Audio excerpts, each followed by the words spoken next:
네, 오늘은 하나님의 이름을 부르는 마음이라는 제목으로 성경의 인물 에노스에 대해서 말씀을 드리도록 하겠습니다.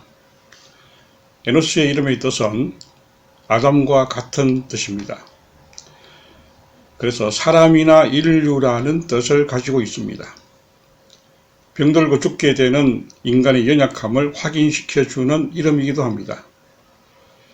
그래서 에노스가 살아있을 때에 창세기 4장 26절에 보면 사람들이 비로소 여호와의 이름을 불렀더라 라고 하는데, 여호와의 이름을 부른다는 말의 의미에 대해서 오늘 알아보려고 합니다.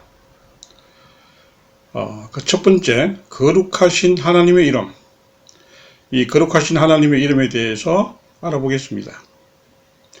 이 거룩이라고 하는 것은 하나님의 속성 중에서 가장 중심이 되는 성품인 것입니다. 구별하고 분리하고 따로 떼어 놓는다라는 뜻을 가지고 있습니다.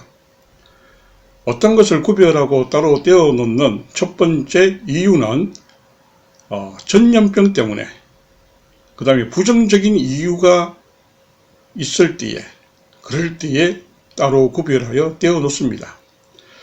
그런데 거룩은 그와 반대로 가장 소중하고 기뻐하는 대상을 사랑하고 존경하는 의도에서 구별하고 따로 떼어 놓는 경우를 뜻하고 있습니다. 그래서 마음과 뜻과 정성과 힘을 다해서 영과 혼과 육, 이 모두를 몰입하여서 하나님을 사랑하라고 하고 있습니다. 따라서 하나님은 믿은 자에게 최고의 가치인 것입니다. 동시에 믿는 자 역시 하나님에게 최고의 가치가 됩니다. 하나님과 사람에게, 서로에게 보물이 되는 거룩한 관계인 것입니다. 그래서 믿는 자에게 거룩함이란 첫 번째로 요청되는 명령인 것입니다.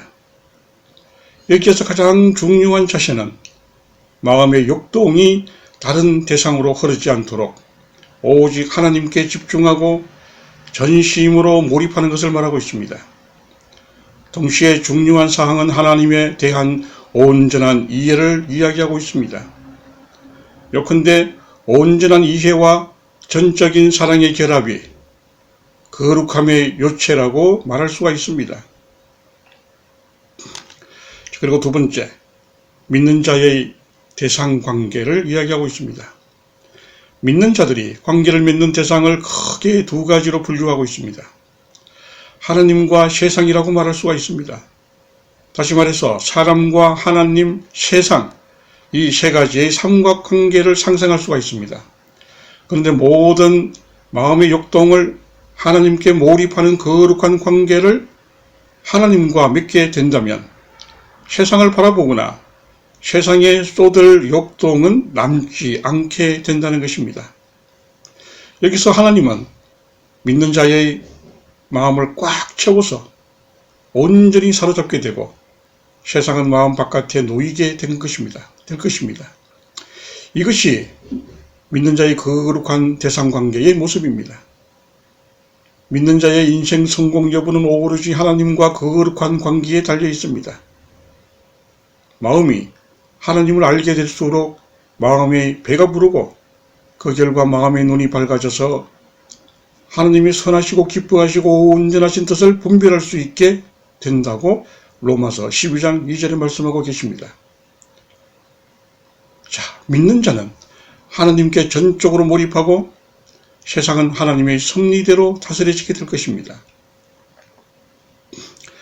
세상을 향해서는 오직 믿는 자의 마음을 차지한 하나님의 뜻을 통과한 욕동만 발휘하게 됩니다. 그 결과 마음은 하나님을 향하고 일상생활은 하나님 섭리에 맡기는 구원의 생활이 성취될 것입니다.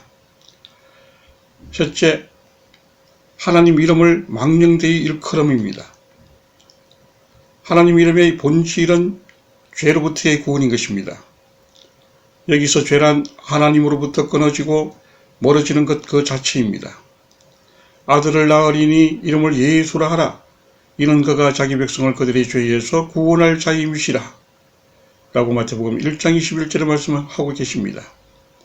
그리고 사도행전 2장 21절에는 누구든지 주의 이름을 부르는 자는 구원을 받으리라 말씀하고 있습니다.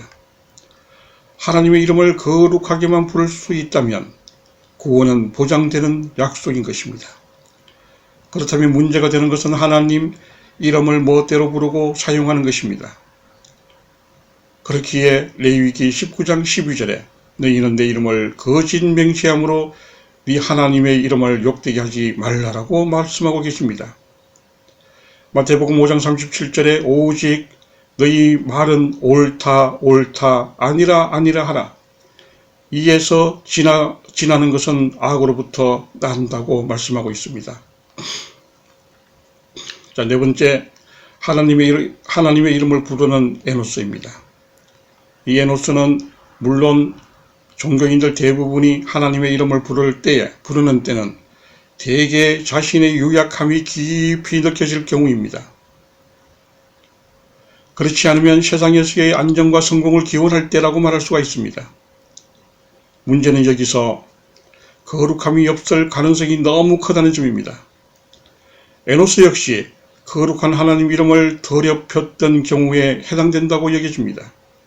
왜냐하면 당시 하나님을 온전히 알고 있는 사람이 있기 어렵고 이후에 홍수를 통해서 전면적인 하나님 심판이 있었던 것으로 보아서 사람 편에서 하나님의 뜻을 제대로 알았다고 볼 수 없습니다. 자신들의 욕망을 위해서 하늘 권력을 소모품처럼 사용하려고 했었던 것을 우리는 여기서 볼 수가 있습니다. 여호와를 떠나서 세상의 마음밭을 갈고 일구면서 잘 살아가는 가인과 라멕과 그 후예들은 결코 하나님 이름을 부르지 않습니다. 그들은 성을 쌓고 가축을 치며 구리와 쇠로 여러 가지 기구를 만들면서 뱀의 노래를 부르게 됩니다. 창세기 4장 23절에 나의 상처로 말미암아 내가 사람을 죽였고 나의 상함으로 말미암아 소년을 죽였도다 라고 이야기하고 있습니다. 하나님 이름을 거룩하게 부르는 인자는 오직 십자가에 매달려 죽임당한 그리스도 예수뿐입니다. 십자가의 위치는 세상에 대하여는 죽는 것입니다. 십자가의 위치는 하나님에 대하여 몰입하는 거룩한 마음 자리입니다. 오늘도 십자가에 달려서 아무 할 말 없는 인생으로 십자가에 달린 예수에게 포함되어서 오늘도 천국을 누리는 하루가 되시기를 간절히 기원합니다.